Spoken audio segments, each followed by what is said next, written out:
Jay with the expert iPhone usage. No, are you an iPhone user? Yeah, iPhone. Oh, okay. So you were manipulating that like you've never. So this is a. So then we'll put this up here. Oh, sorry. Hey everyone. Now you can see the chat. There we go. Oh, we gotta see the chat. You guys are pros. So as you guys can see today, you gotta scooch over, bring it in. Let's bring it in. Bring it in. We have some special guests in the house, literally in my house. Ryan, RK Outpost, Jay, Drum 3PO, Hello. part of the Geeks and Gamers family, and wanted to do something a little different today. We got some things going on between the Geeks and Gamers community and 221B Tactical, and these guys were kind enough to come down, and we're talking business, talking networking, talking growth, but part of that story is the person who introduced us all, a man named John Bartolo, a dear friend of mine, was my best friend and a recent friend of the Geeks and Gamers family, especially Ryan, Jay, and Jeremy, who couldn't join us today. He's in the chat though. Oh, what's up? What's There up? he is. Yeah. D-Day Cobra. So we miss you, brother. Wish you were here. And, Red Bull. We got to talking, and what we want to talk about today is one, about how we met, but two, what's next for everyone.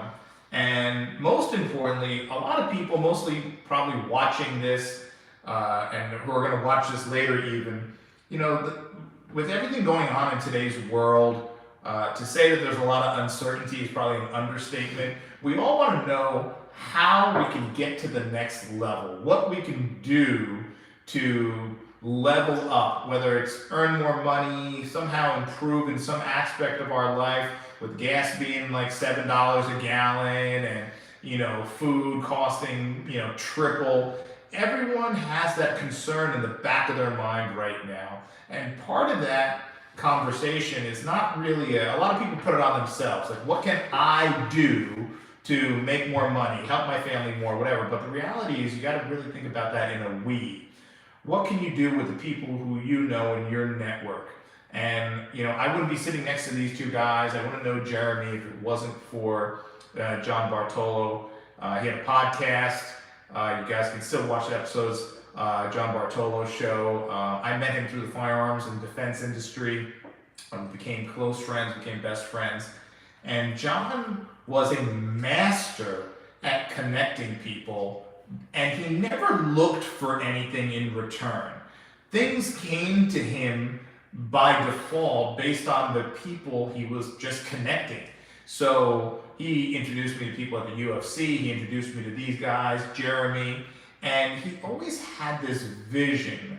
And I remember when he first told me that he was thinking of bringing the communities of the firearms and the 2A community together with the Geeks and Gamers community. I remember when he first told me that, I was like, what are you talking about? Are you like, but he had this vision, and I was like, Geeks and Gamers? And he's like, no, these guys are the real deal, they're awesome, and they're followers. They're followers, there's some 2A people in their following. And I was like, what are you talking about, like nerds and video gamers? And there's people. Yeah. And he said, trust me, he said, Suresh, you're wrong, and this is going to be a great marriage of these two worlds. And I mean, when you first heard that, what did you think? Well, as somebody who's former military, and I spent 11 years in the United States Navy, I know for a fact that is the case. I know for a fact that even though there might be some stigma around people who get so obsessed with Star Wars or Marvel or video games, whatever it may be, the truth is there's a lot of people in that community that are normal, red-blooded, patriotic Americans, or wherever country you might be watching from, that have a certain set of values that do align with a lot of people who care about freedom, who care about liberty, who care about the Second Amendment, who care about the First Amendment. So I actually think that's one of the reasons that John reached out to me first, was because he had done that research and he knew that I was still currently attached to DoD when he reached out to me in the first place. And I think he thought that I could kind of be that first kind of branch, because I've handled weapons before. Obviously, I've been in the military, and I'm also part of this entertainment sphere. And he couldn't have been more right, because we, just sitting here, how long have we been talking today about everything, about politics, about entertainment, about culture, about our jobs, about growth on YouTube. So there are just so many commonalities, and yeah, John was an expert at spotting that. Yeah, he really saw something that, like myself, I didn't see. I mean, when you first talked to him about that, and the concept of bringing these two worlds together, what did you think immediately? What was your initial assessment? I thought, because I don't know anything about the 2A industry, I was like, I didn't know how this was gonna work. But he was saying the same thing from the 2A industry, that they need to get more involved in the geek culture and vice versa, because there's more similarities than we realize when we play Call of Duty. Most kids that play Call of Duty know the names of the guns better than some people that even own the guns. Yeah. And all the little extras that they add on, things like that. So he was just like, there's something here that we're missing, that every the 2A community in this world, it's missing. And if we can bring it all together with people that he knew, like yourself, and at least for me with 9line and other things, that we could do something pretty incredible. That would be something different and unique that people would enjoy, and cross over. So I knew that too when he called 9line, and I was with him when he was in Vegas. They were just like, we don't really understand that world, and he was like, you don't have to understand that world. You just need to be a part of that world. And I remember when they flew me out to one of their epic shoots, I didn't know a soul out there. So I was just wandering around. Some of Jay's stories about getting handed a gun and having no idea. Yeah. They were just like, because I had a big influencer badge, so every time you walk somewhere, they were like, oh, influencer, come over here. And they're just like, here, hold this. And I was like, all right. And then just you can shoot the target. I don't know. So then they decided to put me in a helicopter with an AR-15. And I remember texting John. I actually called him. I said, I don't know how to shoot this gun, let alone from a helicopter. And he just said, don't shoot he called, he was like, just don't shoot your foot. They'll tell you what to do. So they didn't really tell me what to do while I was in the helicopter. So they just took you up in the helicopter and said, shoot some stuff? Yeah, I told the guy that was running it, I whispered in his ear while I was sitting in the helicopter, I was like, I don't know how to do this. And he's like, he looked up, he's like, really? I was like, yeah. I was like, I've never been in a helicopter in my life. So he's like, just flip this, don't shoot your foot. I was like, why is everyone telling me not to shoot my foot? Is that a thing? He's like, it's a thing. It's a thing in a helicopter. Yeah, so I just, they took me up in the helicopter, and I'm just like, there's a target, and they hovered down. I totally missed it. I wasn't even close. I did hit the lake because I saw the water, but yeah, it's when we got off. But John also, the amazing thing about John is while I was at that event, he knew I was out of my element. I didn't know anybody. People came there. They went there with headsets. I didn't know how to bring headsets. Yeah. I didn't know any of that stuff. Protection, I didn't know. I didn't have any of that stuff. But he called Tony, another friend of all of ours, and he was like, "Go find Jay. If you shake his hand in front of all these people, everyone will crowd over him." And that's exactly what happened. So he called Tony. Tony was walking around looking for someone like me, and out of the crowd he came. He's like, "Are you Jay?" He's like, "Yeah." He's like, he shook my hand and pulled me in close. Me and John, man, we're really close. So if you're close to John, I'm close to you.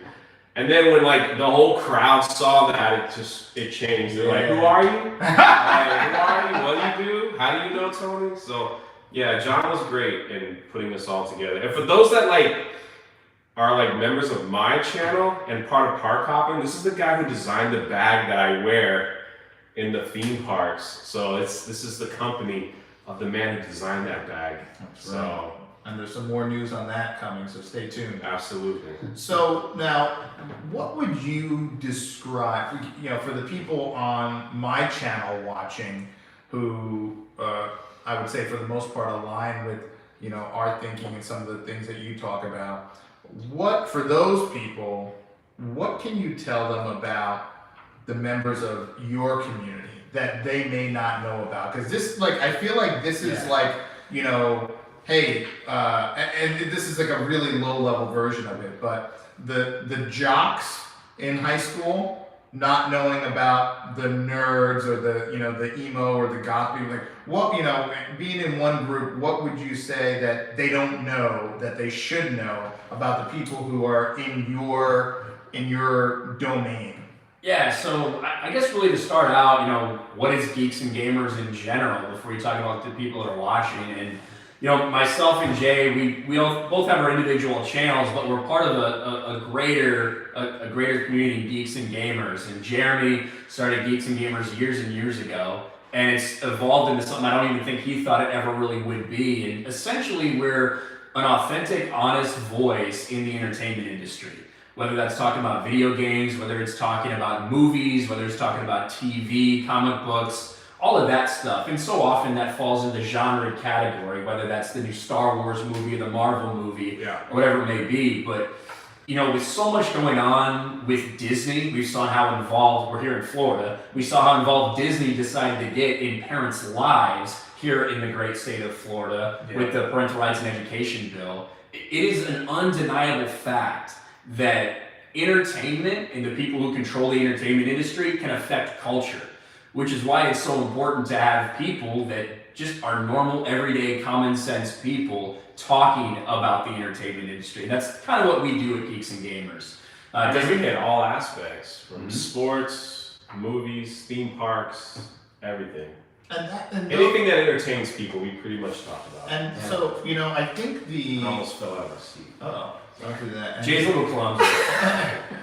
That is something that, people in the 2A community, they go to theme parks, they like DC, Marvel movies, they like, they're like, so it would probably be very, let me say, eye-opening to people in the 2A community to learn. I mean, maybe the name Geeks and Gamers is a little deceiving because it goes beyond gaming. Yeah. When you're talking about, you have your sports channels, you have your current events and things that are going on in the news cycle. You have that that aspect of it too, where you're probably talking about the Johnny Depp and Amber Heard trial, and you're doing things like that. Now you're talking about sports. We're just talking about USC and UCLA leaving the Big 12. Or the Pac-12 going to the Big 10. Those are things that people in the 2A community, plenty of people are, fans, and they, like Disney, they probably have family that go to theme parks, things like that. So it's very deceiving. When I started learning more about what you guys do and what you guys talk about, I immediately was like, oh, well, I'm into all that stuff. And I'm a 2A guy, and owner of a tactical company, making tactical gear, but all that stuff aligned with me. I'm not really a gamer per se, but then when John started telling me more about what you guys were about, he mentioned gaming on the side and was like, oh no, they have all this other stuff going on too. Yeah. And I was like, wow, that's so incredible. I would have never known, but he saw it. He saw it and he said, there's no reason. He said, Suresh, your reaction right now, which is a complete lack of knowledge of what these guys are into. And he said, believe it or not, a lot of them shoot guns. They enjoy going to the range and shooting. Some of them are into hunting. Some of them into fishing, whatever it may be. So they may enjoy your gear. And it was like a total eye-opener. So it goes to show you that even someone like myself and like many people watching, we have these boxes that we have in our head that we think that certain people are in and other people are out, or we have these ideas about certain communities and certain people that they're a certain way, they'll only like this, they won't like this, they do this, they don't do this, and that keeps us so closed off, not only as people in a society, but it probably keeps us closed off from a lot of different opportunity from like a business standpoint and a growth standpoint. If we have these boxes or buckets in our head that we're like, oh no, we can't go here, we can't do this. And John was like, I guess not that guy at all to say, and he was kind of like, listen, he kind of felt like everyone to some degree is kind of in the same bucket. And it's just that you got to kind of feel out what they like about what you do and what you like about what they do. And that, I never really even thought about that until he brought that to mind. Well, yeah, the thing is, like, you make custom bags. Everybody needs a bag. Yeah. Gamers they have book bags. I mean, Ryan brought his book bag here. Yeah. I have mine in the car. I got my $12 but I'm just saying, Walmart like, special. If there was like a special like Geeks and Gamers bag that could hold gaming equipment or something like, I mean, you'd be surprised how many people they have like gaming chairs that they make for people that like to play games. There's a lot of crossover. Well, even stuff like, I mean, so many people that we know, they vlog, they do other stuff like that. They carry a gimbal with them. Absolutely. And stuff like that. Absolutely. When I go to the theme park, or not the theme park. When I go, I got them, y'all. Subliminal messaging. Please clip that. I don't go to theme parks. But when I go places like when we're walking around, there's a lot of equipment that we carry around with us. Whether that means a laptop, whether it's a webcam, whatever, that I always kind of have to go places with. Yeah. It is a pain to just have a normal backpack. So, and what you're doing at 221B, you showed us some of the stuff you got in the works that you're, verifying before you put out their final product is awesome. Ryan was wearing like this cool new rain jacket. I look like Tom Cruise in Mission Impossible. That's not out yet. Full Ghost Protocol. Full Ghost Protocol. Yeah. That's right. Yeah, so I like the crossover. Now let me ask you this, because everyone right now watching is probably experiencing some kind of reality that we're living, which kind of seems like the Twilight Zone with everything going on in our country right now. And we're seeing our society and life change. What do you think has been the biggest change in your community, in the Geeks and Gamers community? Let's talk about like starting like pre-COVID, like 2019 to now, and all these different groups and all these different demographics. There's always a change, especially when there's something that like we went through and what we're going through now. So what is the change that you think was the most, let me say, most poignant change? It's tough to tell just specifically a change between then and now. I can tell you that since February, March of 2020, I think that our group, our audience has grown a lot. Because obviously, a lot of people maybe they were stuck at home, maybe all of a sudden they worked from home, whatever it may be. But from our perspective, myself and Jay and Jeremy and everybody else, we're so on the grind like day to day that sometimes I don't feel like we might be aware of the impact we're having on people or how many people are tuning in. Since that moment, since everyone locked us down over what we now know is basically just kind of a bad flu, since all this stuff happened, I cannot count the number of people who have said to us, whether through a super chat, through a DM, coming up and shaking our hands at one of these fan meetups, you guys got me through this pandemic. Like, you guys being the voice, being out there being sane, or literally just getting on a live stream and making fun of each other and laughing, like, that helped me because I felt lost. I felt like I was being oppressed. I felt like no one could hear what I said. So I think to me, since really the whole COVID thing happened, that's been the most impactful thing I think in our community, is seeing how many people really needed an outlet and really needed us out there. I agree with Ryan, but I also think people were searching for someone with common sense, people with common sense and that tell the truth. So like just trying to find the truth in all the garbage that we see being pumped through us in our video games and our movies and our things like that, and we have a great group of people at Geeks and Gamers that just wherever we fall on politicals, we just want to know what the truth is going out there.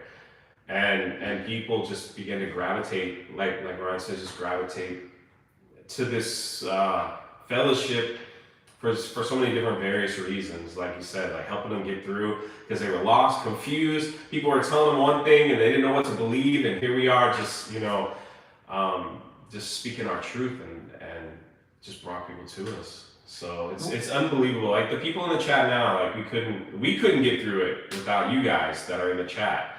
So it worked both ways, it definitely worked both ways. Thanks for everyone in the chat right now, by the way. Thanks for everyone checking in and saying hello.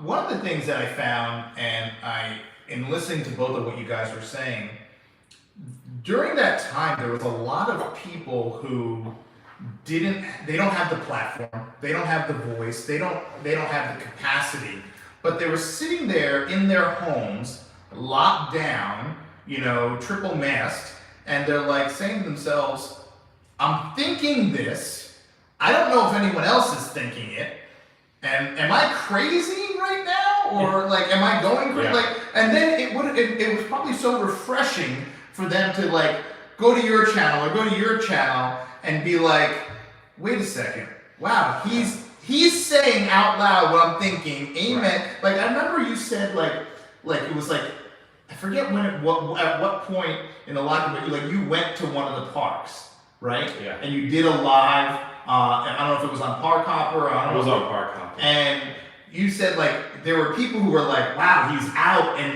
he's out and about. But then, and it was probably like almost like a relief to see like there's a human out in public.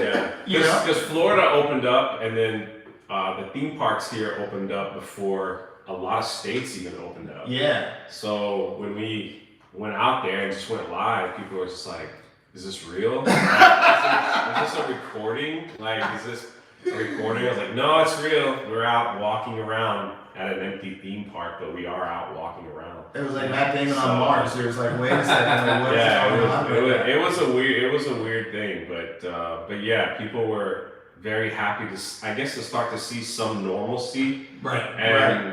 And the crazy thing was like for that particular time during the lockdowns when I did go out, when we were allowed to go out here in Florida, like we never let the hate mob like tell us not to do it, because they were like, and like that was like one of the few times I got like death threats from a theme park channel, because they were like, you shouldn't be out, you're gonna catch it, you're gonna die, you're gonna spread it, you're gonna do all this stuff, like, and we're like, no. All stuff that we know is lies now. Yeah. Right. Yeah, and they were just like, so there was a lot of like anger, but then there was the other side of the coin was, please just keep walking, just stay alive a little bit longer. Yeah. They were like, look, I can almost feel like I'm outside. Yeah, too. Exactly. So just turn the camera around and just walk and let us see the scenery. Yeah. Exactly. That's all it was. So those early days there. So where I was dressed like a mummy, because that was how you were, you had to be masked up and gloved up, whatever it was, like just to get outside, but.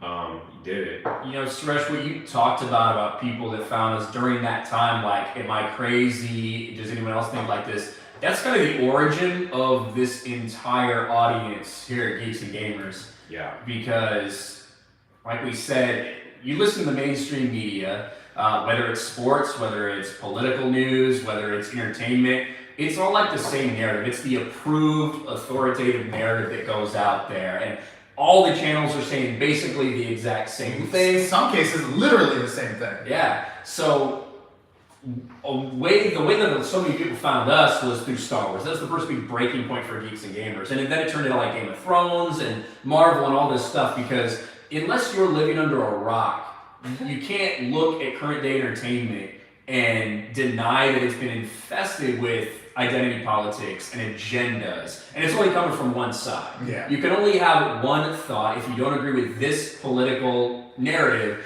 then we don't care. We don't want you watching our movies. You're dead to us. And that really alienates half of the people out there in the country. And in a lot of ways, people were scared to speak out. They were scared to say, I feel this way about something, because they're scared to be called a racist, a sexist, a homophobe. When in reality, as we know, we've talked, the first time we met, we talked about this, those words have no meaning anymore. No. Because they're just used, if you don't like this character in a movie, well, then you're a racist. Like, no, I think it's a terrible character. What are you talking about? And so that is the story of this audience and this channel, and myself and Jay just hopped along for the ride somewhere, but Yeah. we were the same way. We were thinking, are we Yeah. crazy about the way we feel about entertainment? And we found a couple people who were saying the same thing we were, and we realized, no, we're not alone. It's actually a big group of people out here that feel the same way. It's so funny because we've all seen what has happened. I was gonna say what has happened to me because, you know, if I had spoke something that was a little outside the narrative, people called me a racist. And I was like, wait, hold on, wait a second. I'm like, I had to check the mirror and like, wait, hold on, what are you talking about? And I realized it became a completely empty insult that had no weight. But what I find really interesting is when, in the celebrity world, when someone from Hollywood, or let's call it a celebrity, speaks outside the narrative, it is like World War III. And that person, whether they're female, whether they're black, and we've seen whether they're gay, whether they're trans, if they speak to one side of the narrative that isn't the right side, they're not just like ignored, but they're attacked. And people go after them and try to cancel them, and then after trying to cancel them, they try to destroy them. And you say to yourself, these are the people that are so upset about what happened on 1/6, yet someone, a female goes and says something over here, all of a sudden, you know, strong, empowered females are out the window and they're like going to like cut this woman's throat. And you're saying to yourself, well, isn't that your true colors when that happens? You know, we've seen that happen with someone you know very well. You've seen it happen with other people. And We're seeing it now with Judge Clarence. Yeah. Look at Clarence Thomas. Thomas. Right. Yes. You know, it's unbelievable. Now you have people who are advocating for calling him the N-word on Twitter. Yeah, and it's totally fine. You know, they might get ratio, but Twitter's not actually going to do anything about it. Whereas, you know, I say something that's a little non-PC, I would get in trouble for it. Yeah. But Can't you get kicked off of Twitter if you don't use the right pronouns for people? oh yeah, well actually, Jordan so. Peterson just got locked out of Twitter for referring to Elliot Page as when they went by Ellen. Oh, right? Yeah. Referred to that person as their original name, got banned, got locked out of Twitter for like 12 hours. It's crazy. But the reason you see that happen is because those people are the biggest threat to the narrative. Right? Yes. Because it's, oh, look, we stand for female rights and female representation. We stand up for black people everywhere. We stand up for gay people. Well, then when one of those people that you say you're advocating for, you say you represent, when they come out and say, no, I don't agree with that. Well, that is the biggest threat to what you're saying, because that immediately invalidates everything that you declare that you stand for. And that's why those people get attacked so vehemently. That's what I think. Anyway. And it's really sad. I mean, you've seen it firsthand. And, like, what do you think about the message that sends about people's true intentions and true colors? It's just all about control, you know. It's like we were talking before, and me and Ryan are very, you know, we're in the Twitter sphere. Yeah. So, and you're not on I Twitter, avoid it like the plague. which is a good thing. And they, you know, The real plague, not like you COVID. said, if people don't stay with the narrative, then they just want to destroy it, which shows their true colors. It's bigger than having representation. It's bigger than what they were claiming before. It's bigger than saying we need to have a black person on the Supreme Court. Well, he's not really falling in line, so he's really not what we want. So we need to move him out of the way. We need more women. We need a real black person on the Supreme Court, and it just shows their true intention about fear and control. I think the lockdowns were big, and even mask mandates. You know, it just was like control, scared, fear. You know, we talked to many, like I said, like when Florida reopened and you weren't in Florida, and I'm like taking pictures and posting on Instagram that I'm actually outside, people in other states were freaking out. Like, People got mad at you. yeah, they were upset. They're like, "What are you doing? You're gonna kill a bunch of people." I was in California at that time. So yeah, Like I was in That San was Diego, California. the worst one. Which I felt I was lucky to be in San Diego. I was stationed there, not by choice, but I felt like I was lucky to be in San Diego because all the big cities in California, it was the least insane. We'll say that. I'm not going to say the most insane, it was the least insane. Yeah. But my gym that I went to, they refused to close down. They basically boarded up their windows so that the cops couldn't see in, so that no one could like just see what was going on. But they stayed open, even though it was against the state orders to do so. Because they're like, we can't survive being shut down for who knows how long this will be. Yeah. So 2 years. yes, But I remember you texting, you were like, my gym closed down again. And I'm like, we're here in Florida. It's just like, everything's kind of almost open. Yeah. So it's like like, I had my local like community gym that I used to go to all the time. It was easy, and like they were like open and shut, then open and shut. And I was like, fuck this, I have to find somewhere else.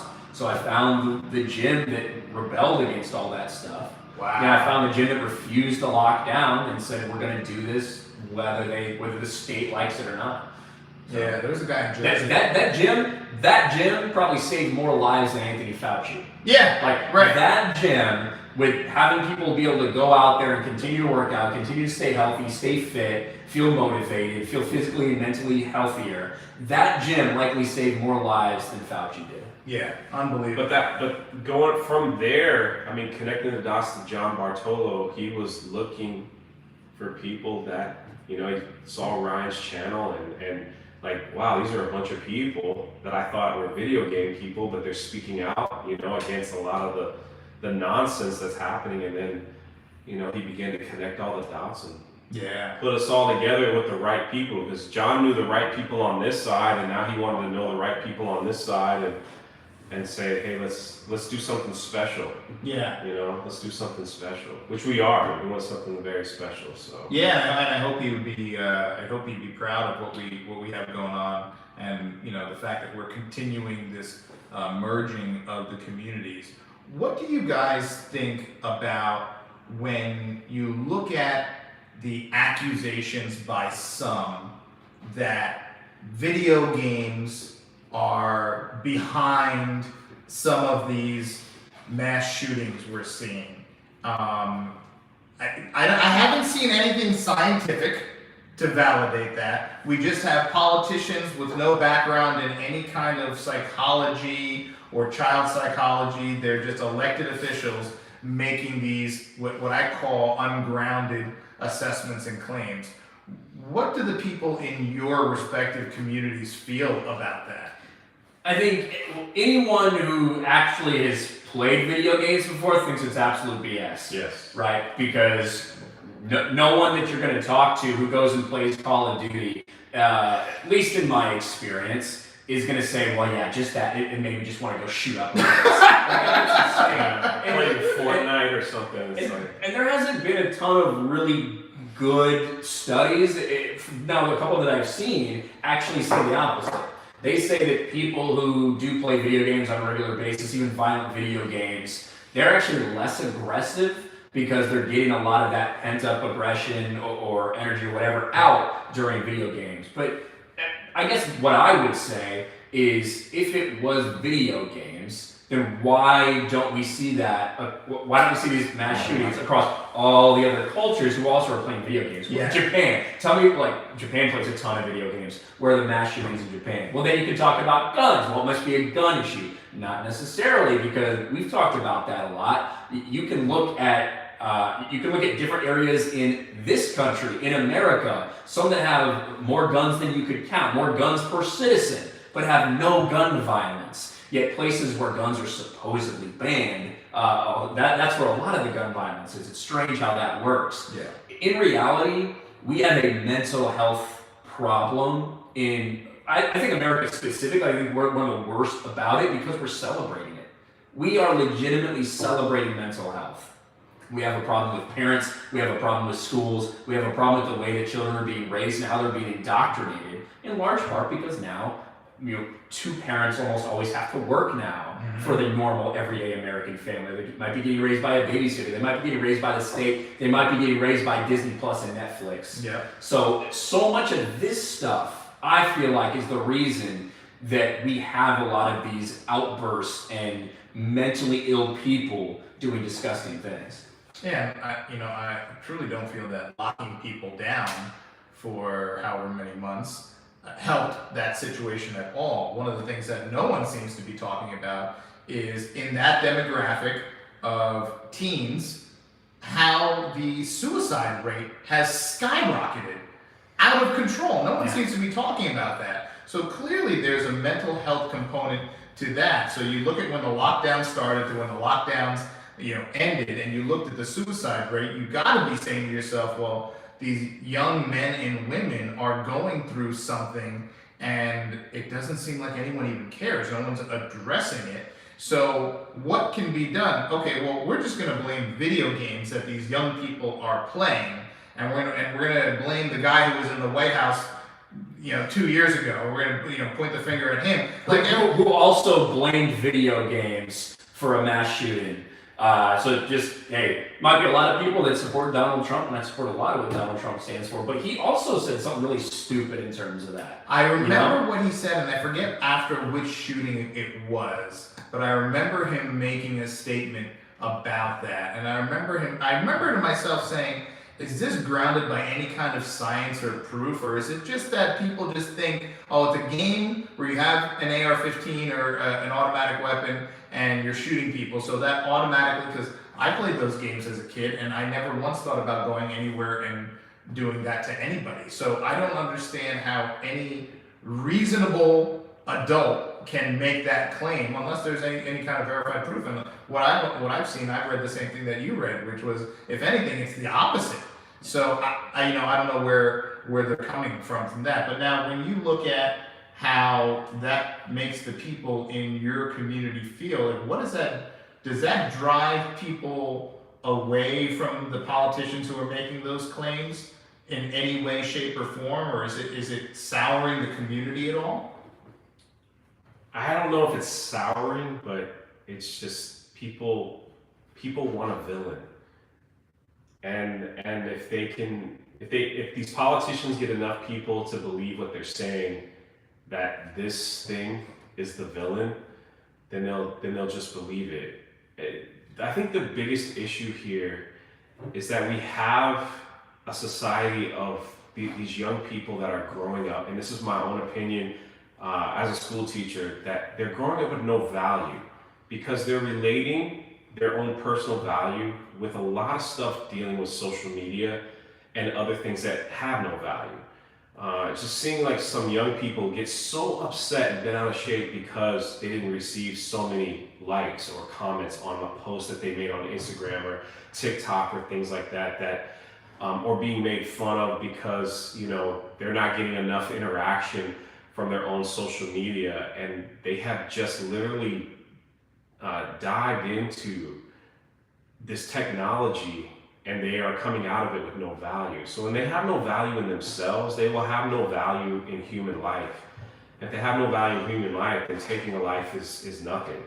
Anything to grab attention. Now, is that the case in every shooting or anything? I have no idea. I have no idea what the intent was for a person to pick up a weapon and go do something horrific like that. But it just seems like with the suicide rates going up so high, and young people believing that I have no value, I have no purpose, I have no this. And then with this weird agenda stuff pushing, it's like you can have value if you support this action, and you can have value if you support this nonsense. If you can have value if you can support this. There was even like something going around social media where they were saying, if you want to support Black Lives Matter, you have to shave your head. And people were, like these young people were shaving their head thinking, that's what they asked us to do, so I want to be a part of it. And it turned out to be a joke. Epic troll. Yeah, so all these people were shaving their head thinking, I want to be a part of something. Maybe that'll give me some value, some meaning. And people were just playing jokes on them. And so all these people were shaving their head thinking that's what they were supposed to do. Which just shows you how community and fellowship and interaction with others is so important, because if they're just getting all their information straight from social media or hashtags or something like that. Yeah, because that wasn't on the news, and that wasn't on network television, that was all on social media. TikTok, Instagram. Yeah. And I think at the end of the day, what the people who are reporting the news for the archaic mainstream media, which is dying, basically, gasping its last breaths as we speak on both sides of the aisle, and also for the politicians, one thing you have to understand is that even if you don't like something, if you might not understand people that grew up in the era of playing video games or comic books or whatever it is, to paraphrase, we talked about earlier, to paraphrase the greatest basketball player of all time, Michael Jordan, Republicans buy video games too, right? Mm-hmm. Republicans buy comic books too, conservatives, or whatever you want to phrase it. Yeah. There's a massive market of people out there that, they already probably feel like the people in that industry despise them. Like they don't want them consuming this entertainment. They don't want them playing their video games because so many of the people that make it are just far left activists. But now if you have the people that are supposedly supposed to represent your values essentially throwing you under the bus and calling you an idiot if you're a fan of those things, it feels pretty crappy. Yeah, absolutely. And I think that there is a line where people have to start looking beyond the kid playing the video game, because behind every kid that's playing a video game for 6 hours a day is a parent that's allowing that to happen, right? So I know as a kid growing up, my mom, who was a single mom, had restrictions on how many hours, and it wasn't even hours, I think it was an hour I could play a video game. And if there was a video game that she felt wasn't appropriate, she wasn't buying it for me. I know it's very different today with how technology works, but there are certain things that parents can get involved when, if they think that there is an issue here at all. That's where parents come in. I saw something the other day that said the problem with kids these days are parents these days. And it seems like that, they get, but the parents who now are trying to get a little bit more involved and are trying to stand up for what they think is right in their communities are now being labeled at PTA meetings as domestic terrorists. Yeah. So it's kind of like, on one side they're saying these parents they got to get control of these kids, and okay, but when they try to step in and say, I don't want my child reading, my fourth grader reading books about pornography, and that in their elementary school library, they call the police and they're pulling them out of the meeting saying they're domestic terrorists. It's almost like the state wants to control your children. Wow. Crazy idea. It's almost like the state wants to control your children. It's almost like the entertainment industry wants to indoctrinate your children. It's almost like the people who are now in power have looked and they've realized, you know what? There's some people who were never going to change their minds, but we have a whole new generation every couple of years of people that we absolutely can indoctrinate them and make sure that they're on our side, that they keep us in power. Right. And that's what they're doing. That's what college campuses have been for decades now. We've seen it trickle down into the general public school system. Elementary. Yeah. Ryan is correct. It started in the colleges that taught the future teachers of America and everything else, and now they bring that same ideology into the classroom. And if you could just watch on Twitter how some of these elementary school teachers are just like, this is what I'm going to do today, and teach third graders about gender and sex and things like that, and they're just so proud about that. That they record themselves. Again, it's going back to the only reason why you're recording that and putting that on TikTok is because you're looking for attention. Yeah. And if you're looking for attention, there's something going on inside of you where you feel like I have no value. So I have to get attention from this. Yes. And that gives me value. So I'm going to put this out on TikTok. I don't care who makes fun of me because I want to be accepted, and being accepted will give me value, and attention will give me value, and it goes on. And then they push these ridiculous things on kids that can't even, color within the lines. If you are having problems internally validating your existence, right? If that's what you're struggling with, spoiler alert, changing your pronouns isn't going to change that, right? Marching around is not going to change that. But changing your hair color is not going to change that. There's something that you might need to actually get help for, and it doesn't mean you need to necessarily be ashamed. But it also doesn't necessarily mean it should be celebrated. Mental illness should be celebrated in a Twitter profile. You know what I mean? But- It's so strange, the attitude you see going on. I know you used the term mental illness, and I think that's the foundation of it. But Jay, what you said is right, because there was a time where people who didn't have anything interesting about them in their world, they didn't see other people that did have. When I was growing up, you were growing up a little bit before your time, I remember the only outlet we had to people who lived a different life and had different things going on, cool things, was there was a show with Robin Leach. It was called Lifestyles of the Rich and Famous, right? And he went around and he did these It was very popular. right? He did these interviews or these kind of let me say reviews That's of the British guy, right? Right. And he's like, well, today we're going to the home of Jay, who's the movie star, whatever. We're going to show you his home and his yacht and his cars. And you're like, wow. We're like, and that was your outlet, okay? So, and I wasn't that, but I watched that show. I was like, oh, cool, maybe one day, or that's great. And that's all we had. And then the next iteration that came was, I believe, was a show called MTV Cribs, where they brought a camera crew and the person opened their door and was like, hey, what's up? I'm Ryan, RK Outpost. Welcome to my crib. Come on in. And you saw his cars and you say that was the whole thing. And then social media came around, and now everyone on the planet who has a nice car or a nice house had the ability to have that. And it all of a sudden made people feel like, well, it's not just a couple of people who have these things and I am in the mass. It started to make people feel like that I'm in the minority. It seems like a lot of people have this nice stuff. Everyone has a Lambo. What the hell?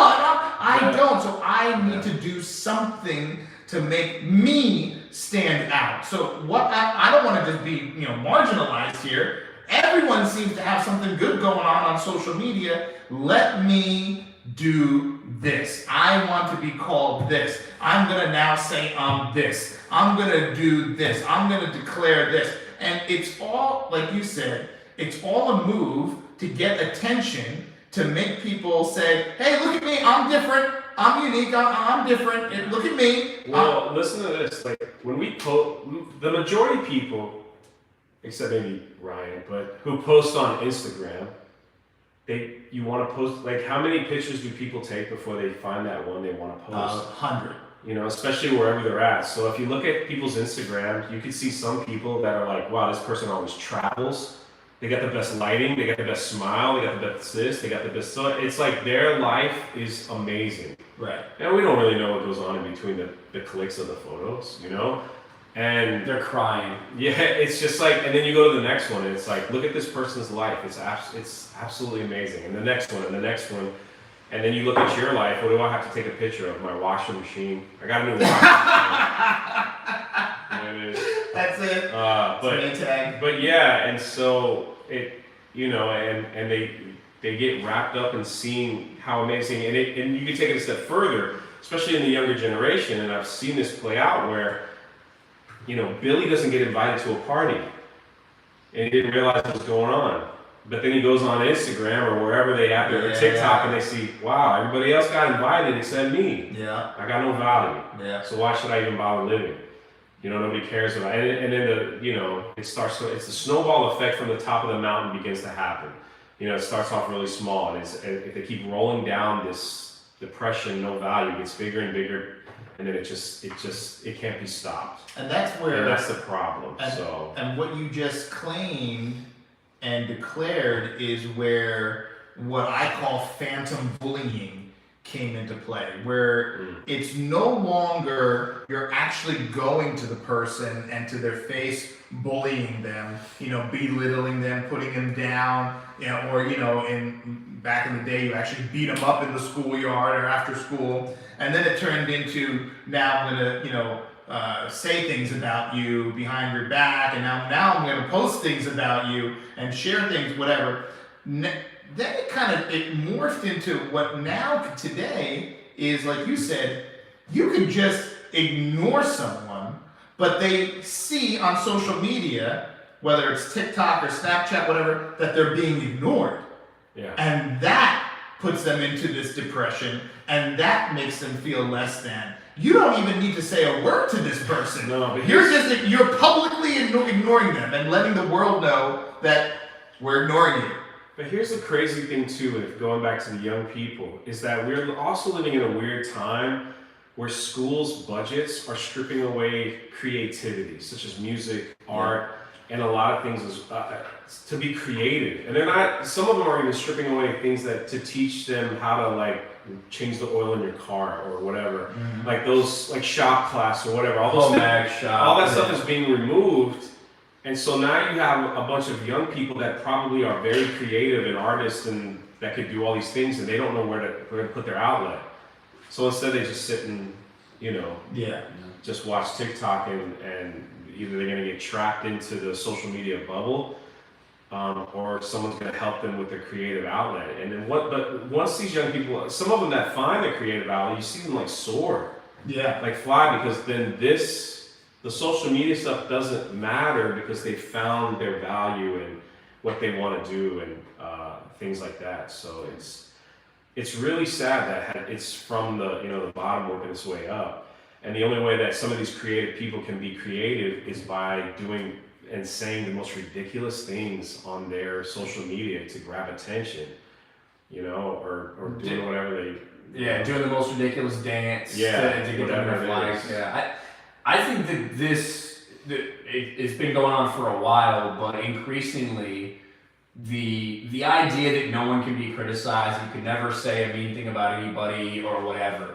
I'm not an advocate for bullying, but the fact that where you kind of got phantom bullying, the fact that no one is allowed to hold anyone really accountable for anything or even say anything or whatever, I think has been very detrimental. Because when you do get bullied or you do get confronted about something when you're younger, it helps you develop as a person. Because you can recognize, you know what, this person that's saying that to me, they have no effect on my life. I shouldn't let that affect my life. Yeah. Or you know what, sometimes if people are saying something to you, maybe it's a little bit harsh or whatever, maybe it's the truth. Yeah. Like maybe you should like look and reflect on something, and whether you're being like shamed into it or whatever, but if enough people are saying something, maybe I should reflect on myself and my actions, and maybe I should think about changing something. That does not go on at all in today's society. No, that's what I'm saying, Ryan. I don't know if you had this in high school, but we had like the presidential fitness test. Yeah. And you had to do so many sit-ups and push-ups and pull-ups. That's washed. Yeah. Because they don't want to make the kids who are incredibly out of shape feel bad. Yes. But see, that's the problem. It's like now when we were taught, as a young age, like obesity and being fat is unhealthy, and you can't. Now we're pushing that, saying it's okay. Yeah. Like now we're gonna have overweight models, like on our Sports Illustrated, and saying it's okay, and like go ahead and eat whatever you want, and just be happy. And as long as you're happy, you're healthy, which is bold. No, and one thing I love with one of my favorite parts, honestly, of Gina Carano's interview with Joe Rogan was when they talked about fat shaming. And what a good thing it is, because it's not about trying to bully someone to make them feel it. It's about like trying to be like, hey, that's not healthy. Yeah. Like that's not an okay. That's why that stigma exists. Right. It's because it's not healthy for you. It'll affect you mentally. It'll affect you physically. Right. Yeah. And so in some ways, people do need to be, called out for some reason. Now, does that mean every time you get called out, every time someone says something that you might consider offensive or mean, does it mean they're right? No, of course not. Right. You have to just like take all that in and analyze yourself. Am I doing something wrong? Should I be doing something to better myself? Yeah. There's nothing wrong with that, but in today's society, it's oh my gosh, how dare you say that 50% or 50 BMI person is unhealthy? Yeah, and the intent of wanting to help that person is completely lost. It's completely lost, and the focus is on you're hurting their feelings. And my feeling is they're killing themselves. We just went through a pandemic where the people who were at the most risk, clearly, and this is from the CDC, were people who were clinically obese. Yeah. Yet, we're at the same time we're saying, hey, whoa, don't talk about people being overweight now. Hold on, make them feel good, and it's okay. It's not okay. There's something out there killing people, and it's going after people or it's highly affecting people that are overweight. And you looked at the ICUs, and you looked at the statistics, and what was it, 87% or 83% of people who died from COVID were clinically obese. And there was no talk about, hey, we should maybe do a little national get out and work out. Or go Instead of close the gym. Right. Which is what we did. And leave McDonald's Close open. the parks. And So everything. what was open? McDonald's and the liquor store. That was open. Yeah, I was cool with those. I was okay with the liquor store too. But so The thing is, Suresh, you know what? If you're calling me a bad guy for hurting somebody's feelings by trying to get them to save their life, in reality, I'm a good guy. Yeah. It is far kinder for people to call people out for unhealthy behaviors to try to change that or save them than it is to just say that that's okay and let them kill themselves. Yeah, I had a situation recently where I had a friend who was, let me say, conducting himself in a poor manner. And I subsequently heard from people who knew him and worked with him that they were essentially saying, hey, this guy's being a jerk, what have you. So being a good friend, and this person is much younger than me, being a good friend, I reached out to him. I said, hey, buddy, listen, the way you're acting here isn't really going over well with a bunch of people, and some of these people you work with. So why don't you just kind of cool it down and, you just kind of nix it. And his response to me was, who's saying this stuff? And it wasn't, oh, I understand. Thanks for reaching out. Thanks for being a good friend. He wanted to know who I heard from that he knew or he worked with, whatever. That's all he cared about. There was no self-reflection to say, maybe what I'm doing right now is not so cool. And if it's triggering my friends and coworkers to talk about me behind my back and say that what I'm doing is not really nice and not really, maybe I should stop. No, that never crossed his mind. The only thing he wanted to know was, who's talking shit about me? I want to go after, I want to find out who they are. Yeah. And I'm thinking, it just completely went over your head. But that, you just hit it on the head. That's where we're living today. And that's all that matters. What the actual fundamental thing that's wrong is completely past that person.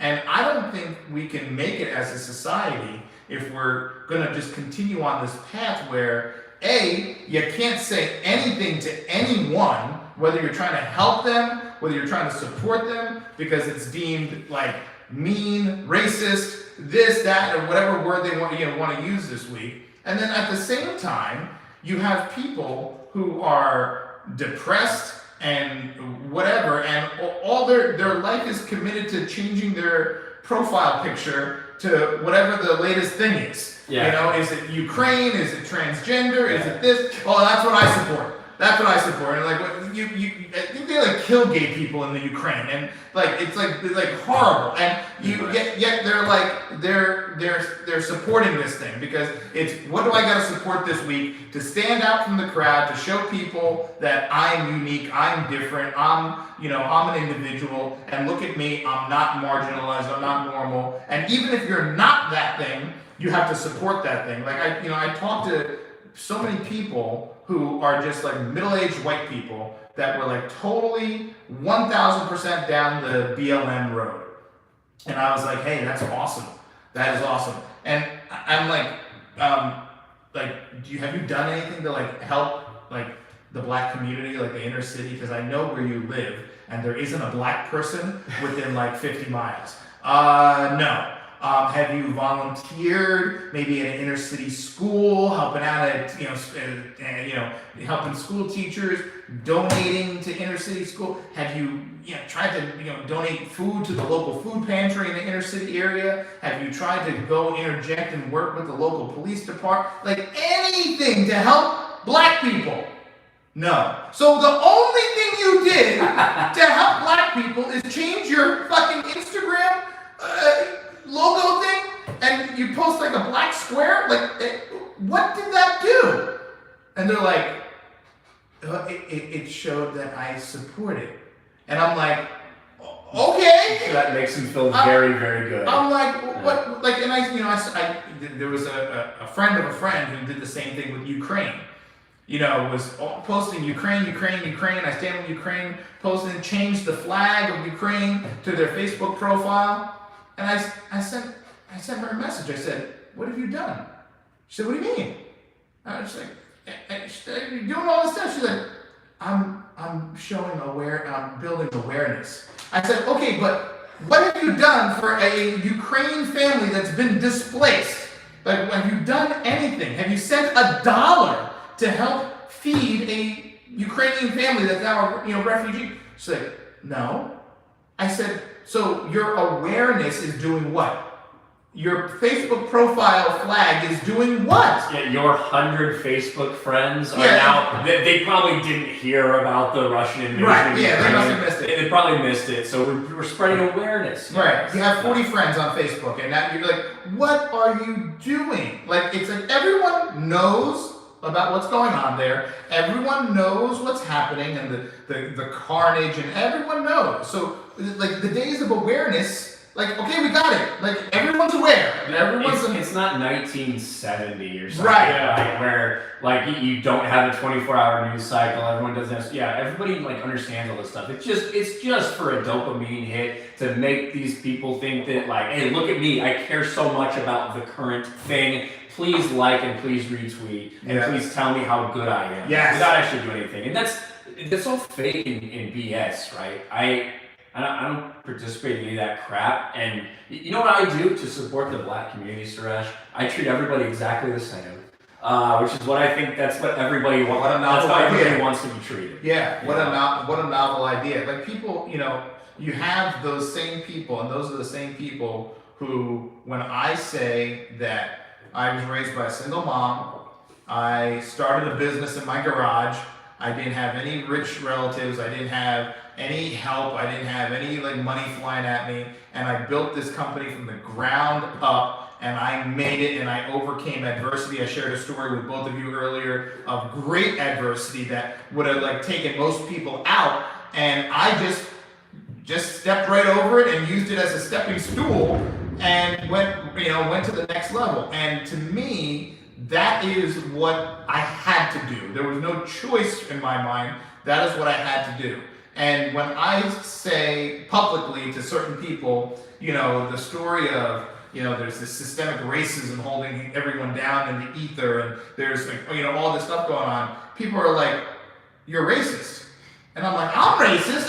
What do you mean I'm racist? They're like, well, racism exists. I'm like, yes, I understand racism exists. All I'm saying is, it is not an excuse not to make it in 2022 America. Because how many black celebrities, black athletes, how many people of color, which I hate that term, we talked about that, but let me just use that term. But like, how many people that fall in line with whatever you want to call it, black, person of color, people of color, are hugely successful? Lawyers, doctors, athletes, celebrities, you name, business owners that made it by grinding, hustling. We talked about the nonstop hustle that we don't stop, and they did it. You're gonna go up to them and call them lucky? Or you're gonna go up to them and tell them that they must have made it because they got a handout from the government, some rich white person must have helped them out? Like, they would slap you in the face, and I would slap them in the face. So when I sit here and say, no, that's not an excuse. Yes, some of that stuff exists, but it's not an excuse not to make it. And myself and millions of other people of color are examples of how you can make it, despite all that stuff existing. Now, they say, well, you're a racist. You're a racist. Because you're saying that it's possible to make it. You're a racist. And I'm like, I don't know what to say. The term's lost all meaning. You start seeing articles saying that straight black men are the new white supremacists, right? Yeah. That's what we're seeing right now. Right. It's laughable. What do you say, Jay? I was like, you know what you say? You say, I'm gonna go sleep on that brick of $100 bills that I have in my upstairs bedroom. Yeah, yeah. And I've seen it. It's pretty impressive. You know, and I could have a brick too and just be like this. Yeah. That's We got small. a little I brick. can't sleep on that. little my pillow. Maybe a Yeah, pillow. my pillow. You know, you look at what they're trying to do now. Like they're trying to say, like I saw the school in like Oregon where they're trying to say like math is racist, and trying like telling someone that gets 4 + 4 wrong, telling them that it's wrong is racist. And now they're creating different standards for minorities as far as what they need to do to pass, and saying certain questions on certain tests. And I'm saying to myself, what are we doing as a society? Are we trying to bring people up so we can even the playing field, or are we just putting more things in place to keep certain people down, but saying it's to bring people up? And that's what I feel like we've been experiencing for the last 2 years with everything that's going on. We're saying we're doing these things to help people, but when you look at the numbers in those communities, murder's up, like crime is up, like everything is going in the wrong direction. And you say to yourself, are the people who are saying they really are trying to help these people in these cities, are they actually trying to hurt them? Like taking cops out of a community that has high crime, high murder, and the people in those communities have been asking for more police for years. Now you go in and say, defund the police, because something happens across the country in somewhere, and they say defund the police, and they defund the police, and they take the cops out, and the murder spikes, and who's dying? Well, it's all black people dying, and they're like, we did something. Look, we did something. It's almost it's like something, all right. if you were like a sinister person, you said, listen, I don't like black people, and we got to figure out a way to like kill more of them and get rid of more black people. Well, first I would completely legalize abortion, totally. Right. That's the first thing. That would be the most effective one. Because you look at where are all Planned Parenthood buildings? Yeah. Exactly. Where are they all? And then the next thing would be what? Well, what's going to lead to them killing each other more? Well, I know what. No law and order. No law and order. So everything that's happening is just happening, and no one's looking at the net effect, the result. And what happened? At the end, what happened? More crime, more death in the black community. But when you walk down the grocery store aisle, you don't see Uncle Ben's and you don't see Aunt Jemima. Thank God. Thank God, because that really helped people survive in the black community. And I'm saying to myself, what are we living? But that's the other thing is if you remove their education and you have a group of people that say, I don't know how to do this, and everyone's like, I'll take care of you. I'll take care of you. And you'll just have a generation of people that are completely dependent on people that will take care of them. Yeah. And they don't want to lose that dependence because they've been scared that if they lose that dependence, they'll have nothing. Yeah. And they'll be hurting. So you have a group of people that are not educated properly, that have been taken care of by government or whoever, and then they'll be always dependent. So you can always control what they do. Yeah.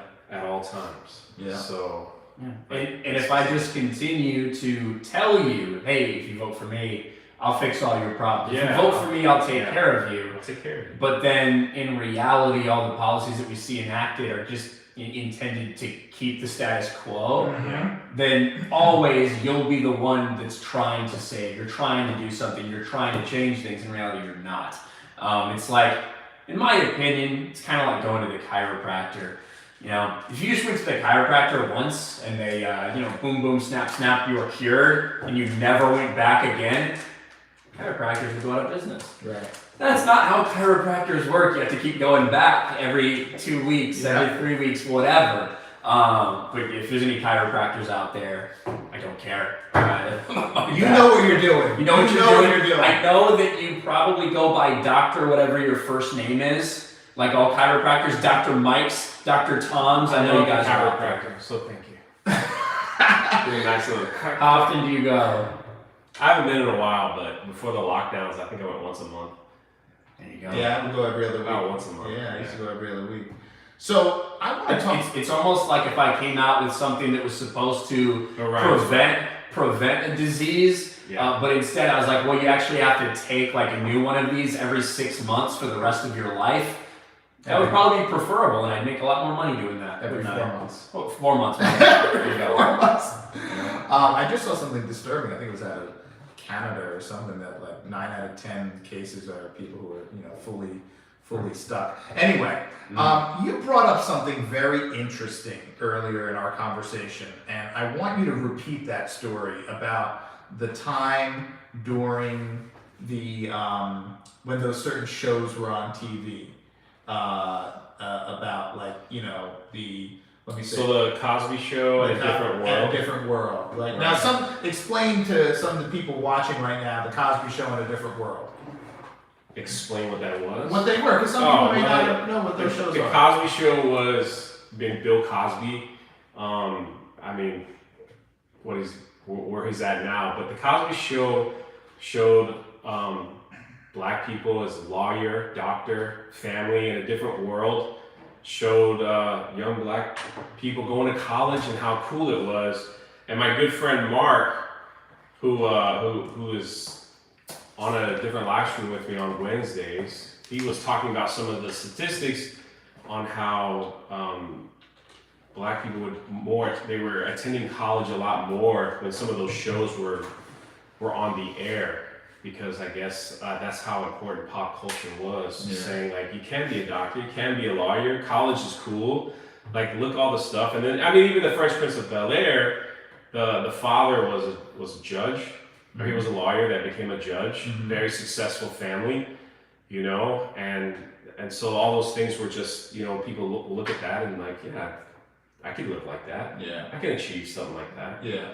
But then like how like a lot of the pop culture has changed in how they view certain people or characters and stuff like that, and it's become more of like tokenized than pushing excellence in a person, in any person, than pushing excellence. So it's interesting how the statistics change when the pop culture or the things that we see on our movies or television change in society. So, and what's promoted as good in the norm, like when we saw the shift, now we saw shifts into shows like Empire and Power, and I think that was the name of the show, Power. That like now is glorifying crime, glorifying killing, glorifying gangbanging, and you say to yourself, well, what kind of message is that sending?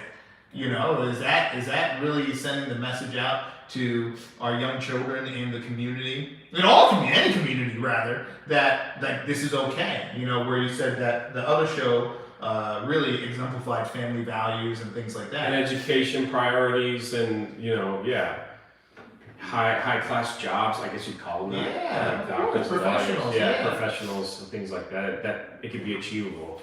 And this is why I feel like what we're doing and pushing back in the entertainment industry in all aspects is important, because entertainment affects culture. Entertainment influences culture. And there are some people who identified this very early on and manipulated their way into controlling all aspects of entertainment, media, everything we see, so that they could control the course of culture. And people are recognizing that because they've overstepped. Once you see companies like Disney get involved on a political level, saying that it's their goal to overturn a law that was put in place in Florida, that has absolutely nothing to do with them. Yeah. And everything to do with protecting essentially the innocence of kindergartners through third graders, and making sure parents understand what's going on in their children's education. That's it. That is not a hill that a rational person or a rational company would want to die on. But because we've seen them press so hard, they're starting to lose their grip on everything. People are waking up and realizing that, I've been letting my child watch the Disney Channel, watch Disney Plus, whatever, for a long time. Maybe I wasn't paying too much attention. Now I will, and now I'm starting to see what they're doing and how they're trying to literally engineer people and engineer society. And in a big way, it's worked. Yeah. I think it's worked, and you can see that play out over the last decade or so. Finally, I think one of the things what we're doing is important. We're helping wake people up to that.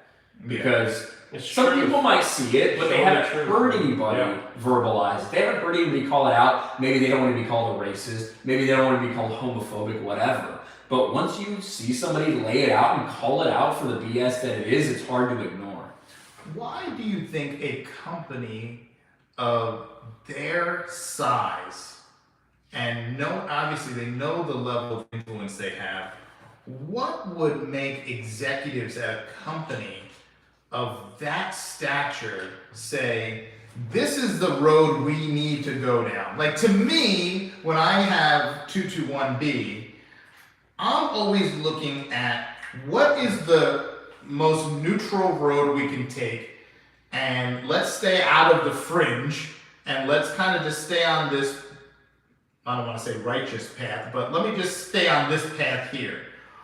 And we're not, obviously, we're like a grain of sand compared to Disney, but I'm always, when it comes to the direction of the company and things we should do, I'm always saying, you know, when it comes to our company messaging and things like that, let's stay down the path, you know, in our company ads and things like that. What would make a company take the line that Disney has taken? I can't even fathom. I think you answered that question because of the reach that they have. Activists work their way into positions of power because they know that's the only way that they're going to have their message be telegraphed to the world. And because of the reach that Disney does have, what better company would you want to work for and get your stuff out to? So it's like that, you know, they have children, they have ABC, they have ESPN, and Freeform, ABC. What used to be ABC Family, National Geographic. So they hit all aspects. Then they have, of course, the entertainment of theme parks and other things as well. So they hit every aspect of entertainment and culture. So why would they not want to work for Disney when if they work at these other places it's such a smaller scale when the act is that we say this all the time that they stopped hiring, you know, creative writers and stuff like they just hiring activists to like put their shows out. You know, so there's no creativity. You even mentioned that too. You said you saw the Wonder Years and they just basically they switched the races and you're just like, where's the creativity anymore? That you were kind of shocked that happened. So it's like there's no creativity. It's just activists just taking stuff that was already creative and changing it with their own little spin on it. You know, I mean, even now the Fresh Prince of Bel-Air got a spin on it too, where instead of wholesome family trying to help a kid from the West Philadelphia. Now the new series is all about, you know, drug deals and all that stuff like that, and it's just a completely different look at the Fresh Prince of Bel-Air. So I think that I think there's a lot of truth to what you said, right? And why people are trying to engage at these high-level corporations. I think that it's kind of like a two-tiered thing. I think that for the most part, a lot of people who are like the top levels of the organization don't actually care about this stuff, right? They just care about, am I going to make money? Am I going to get my bonus? Am I going to get all that stuff? And as long as the company's making money, even if they might not be maximizing their profits, even if they might be doing things, as long as they're making money, they really don't care as long as they're getting theirs. However, it's the tier down where some of the creatives, and especially how powerful essentially like the diversity inclusion wings of all these corporations have gotten. I was in the military, I saw it there, it's exactly the same. The equal opportunity type of, hey, we have an entire section dedicated to this, an entire wing of our company dedicated to this. And complaints go through here, and if you complain about someone, they get punished, because if you don't do anything about it, we're gonna go to the press, we're gonna put a bunch of pressure on you, we're gonna get all this bad things in the news if you don't, you know, give us what we feel like we deserve. So you have that area that is controlling through fear the rest of the corporation.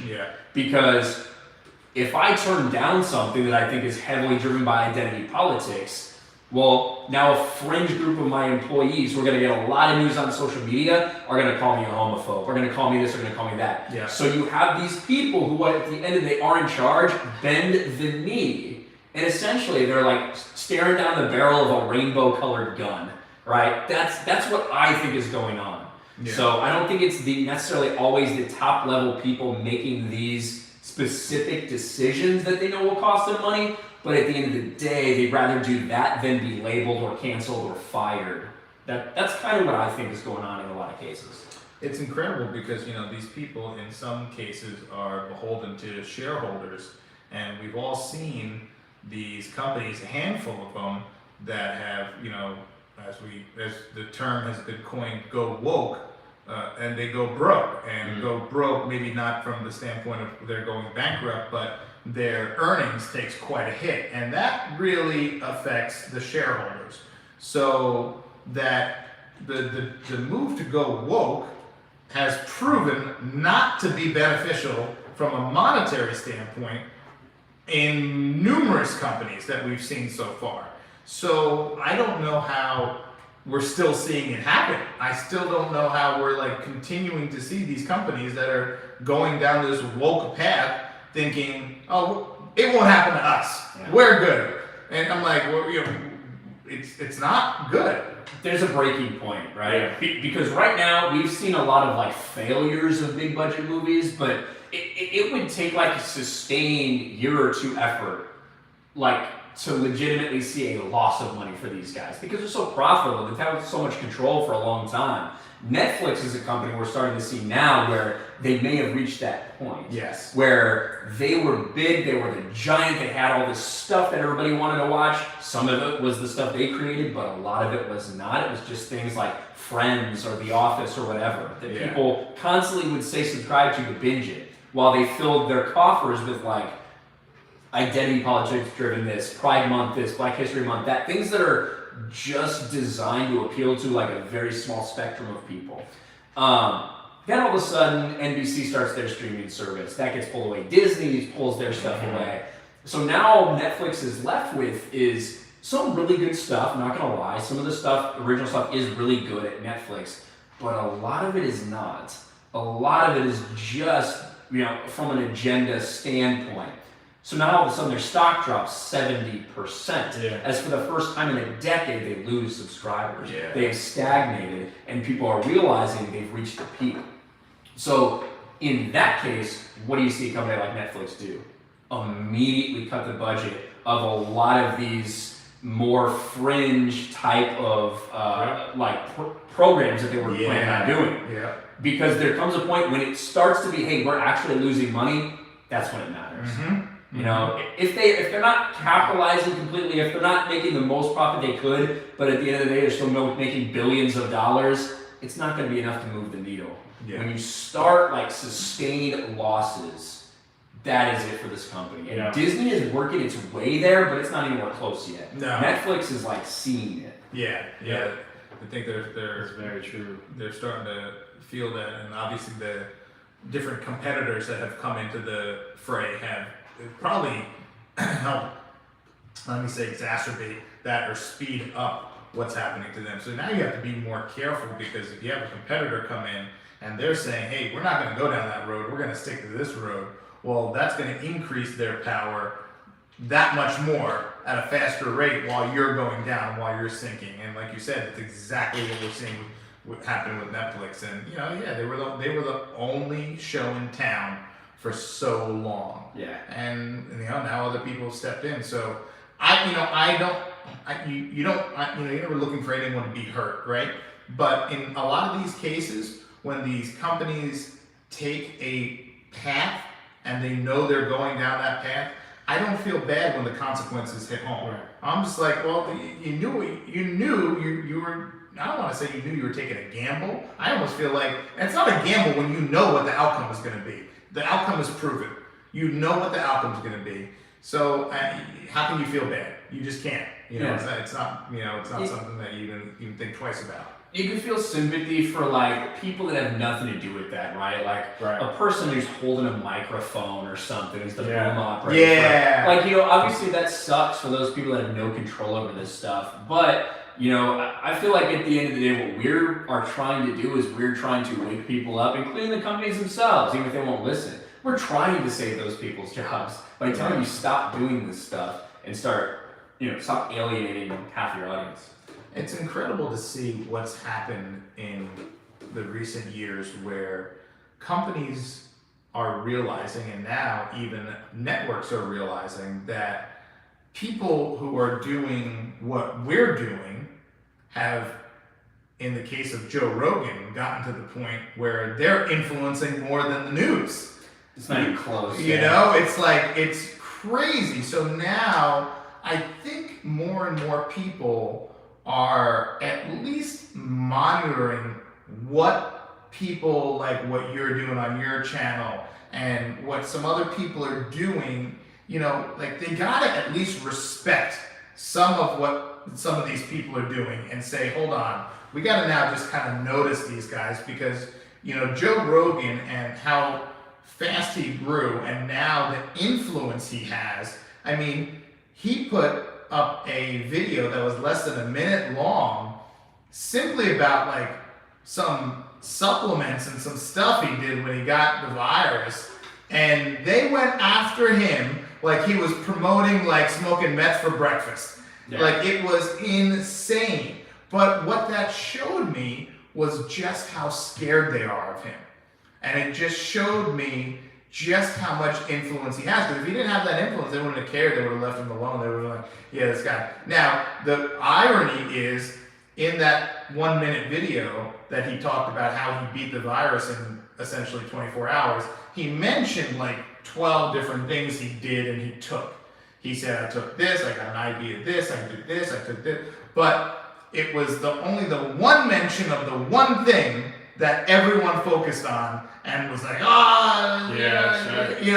And I'm saying, the guy said he took like 12 different, what about the other 12? Yeah, he took like a bunch of vitamins, IV drip of this. Yeah, he's like NAD, this, that, glutathione. Why did they go after all those other things he said? They just went after the one medication he said. Oh, he took horse pills. They Googled all of it as soon as they could, and as soon as they got like a hit that they thought was interesting, they went after him for that. It was insane. So, but it goes to show you that, sometimes you think, oh, I'm doing these videos, is it really having any influence? And are people really watching it? Am I making a difference? And then you realize someone who started out the same way is making that difference, So, I know that, we could talk about what we've done and, what we're doing next, which, we talked a little bit about off camera. But the reality is, none of us sitting here right now, and none of you watching right now, know that someone watching right now who doesn't have a podcast, doesn't have a YouTube channel, could really start tonight. And the reality is, within 12 to 24 months, have a substantial amount of influence in what's being said, narratives, people listening to you, you bringing information to them, and it could all just be through a YouTube channel, There's a lot of things, even like from podcasts to creating their own website. Mm-hmm. So it doesn't even have to be YouTube. Mm-hmm. It could even be TikTok. At this point. So yeah, it's just. Does China own TikTok? What's going on with that? Is that the thing? Yeah, I mean, I don't know if if China owns it, but I know that they're like, oh, it's a Chinese spyware. To be honest, I don't care. Have you heard that? Like, you know what? I've always said, if China wants to spy on me and my phone, go for it. If they really just want to watch me looking at my phone all day like this through my webcam, China, you have my permission. Sorry for the little man at the computer is just looking at me doing boring stuff all day. I don't have to see me in the bathroom, I suppose.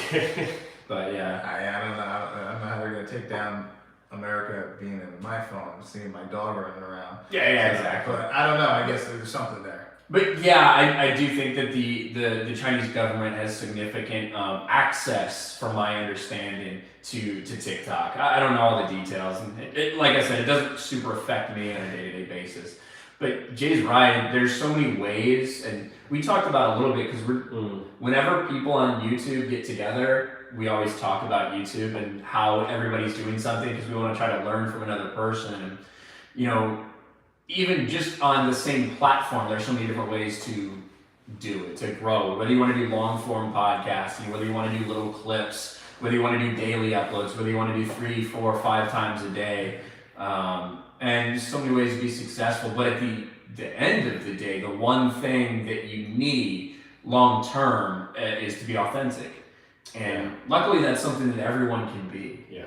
And as long as you're authentic, as long as you're staying true to yourself and you're calling things as you see it and not putting up a wall, not trying to front something, not trying to pretend to like or hate something for a certain reason, then you will find other people who find that like compelling, who think the same way as you do, that like thought that that's what I thought about this show too. I'm gonna listen to more of what you have to say. And that's the best advice we can give is one, don't wait to start. If you have an inkling that I want to start, but I'll wait till I'm ready. I'll wait till I have all the good. No, just start. Just do it now. Record something for your phone, create a channel, and put it up there.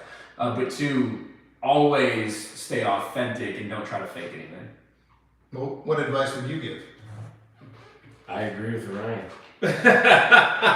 It's true. It's just like there's so many avenues out there to be creative and express yourself. Just find one that works well for you and make it happen. Because there's so many people watching are probably trying to figure out right now how they can make a little extra money. How they can put a few extra bucks in their pocket every month.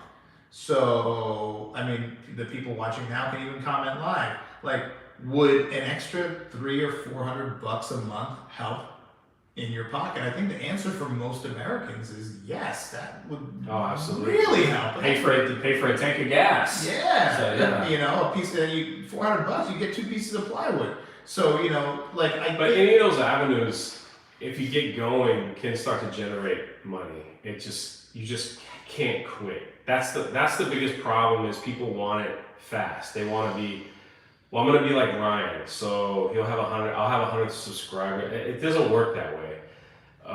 If you stay on TikTok long enough and build that up and follow others that are successful and kind of see their formula, then you'll start making money. That's same with YouTube or anything else. Even just building a simple web page, can generate ad revenue if you do it correctly. It's just watching. And there's Etsy, like you can have an Etsy account by selling your artwork or whatever.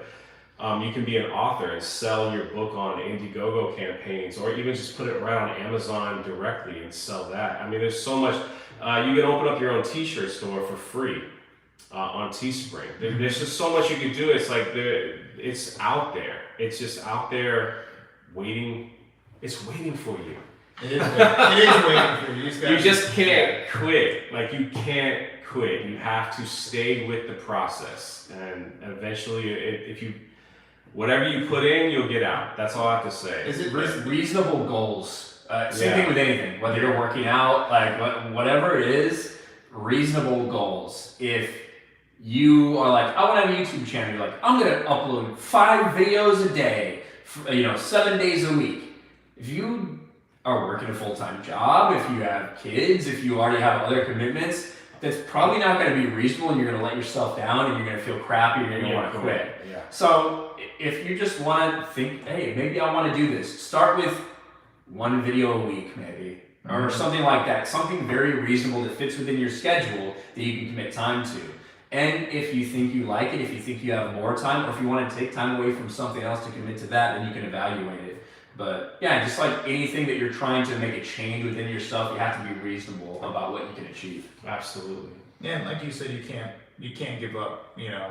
There's a lot of things that I've started in the past that today they're successes, but at the very beginning they were anything but. I mean, I heard a rumor that I think in a that was an interview or a rumor, I don't know, but one of Mr. Beast's first video got like 24 views or something like that, like something like. Sounds about right. Yeah, like no one. It was like some crappy video that no one watched. Obviously. Sounds like Jay's first video. But Yeah. like my first video, I think I got like 4. What was the video I posted today?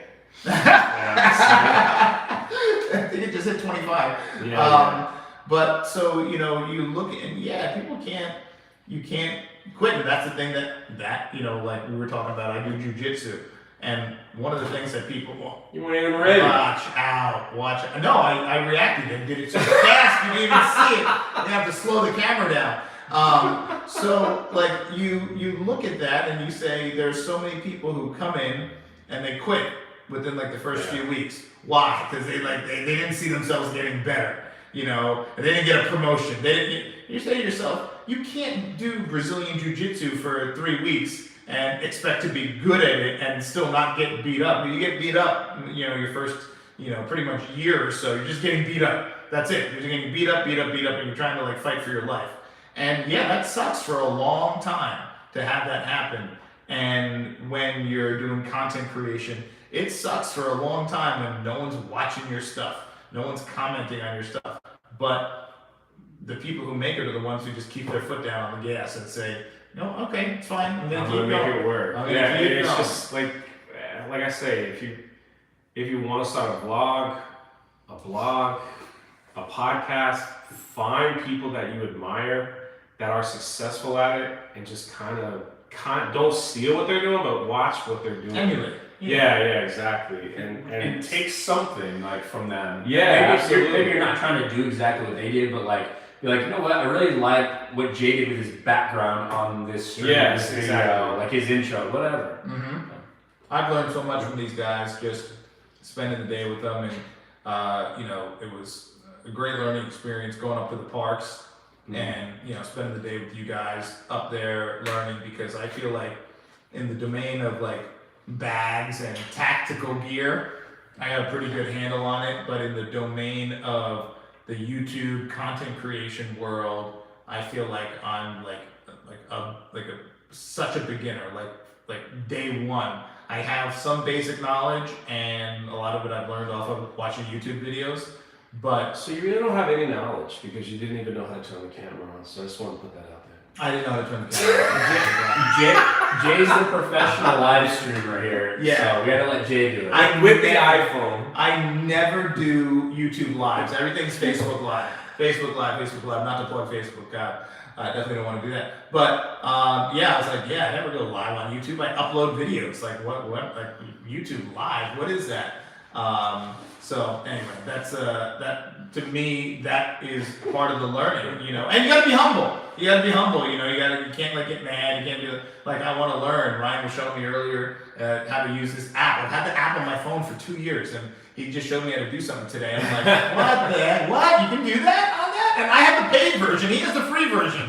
And I'm like, well, I didn't know you could do that. And he's like, yeah. So like to me, you gotta be willing to, you know, swallow that pride, put that ego aside. And I could have very easily, in that moment, said, I don't know really how to do that, but I'm not going to ask him. I don't want to feel embarrassed. Yeah. You know, I own my own company. I'm a CEO. I'm not going to ask him how to use this app. You know, I'll figure it out later. No, swallow your pride, put the ego aside, and ask questions. Reach out to people. That's how you learn. That's how you grow. I don't care how low you are on the totem pole starting out or how high you may get on the ladder. If you're never beyond asking for help, and it doesn't matter who you're asking it from. I've asked billionaires for advice, and I've gotten advice from janitors about life, about, you know, just how to manage different things. It doesn't really matter. You got to always put that aside, because you know what? Sometimes the janitor has been through more stuff than you and has lived 10 lifetimes that you'll never see, and can offer you a piece of advice, a little nugget that you can take that might change your world. Just like you can get a piece of valuable advice and a little nugget from someone who is a multimillionaire. You never know, and you can never discount that. So that is also one of the secrets to growing: the consistency, the knowledge, and then also making sure that you're always putting yourself in a position to win. That's the key. That's what we're doing. Coming full circle, John Bartolo showing the hat here, who put us together, that was his thing. Let me just constantly put people together to help them grow their knowledge, and to help them not only grow themselves, but help those around them grow, because he knows that, when the tide goes up, every ship in the water is going to rise up. And he knew that. And he knew that it would all come back around. It was, everyone's around you. Should your boat start going down, you're going to have a lot of people around you in their yachts to help kind of scoop you up. So, it was a valuable lesson that I learned from him, and I'm forever grateful. that he made the introduction to these guys and so many other guys, and you guys are going to see what we're going to do with that. We're going to make him proud when he's looking down on us, and you guys should take a note from that and do it in your own lives as well, and make the people that believe in you proud of what you're doing and what you're accomplishing. That's the name of the game. Life is short. We lost John. He was 40 years old. He just had a baby 1 month prior. Gone, 40 years old. So it would have been his birthday. Just a day or two ago. A couple days ago was his birthday. Monday was his birthday. So if you're watching this video, you're listening to something we talk about, and if the thought has come into your mind that you have time, don't think that. Don't think that, I have time. But even if you say, let me do that next week, or let me do that July 1st, which might be tomorrow, I have no idea.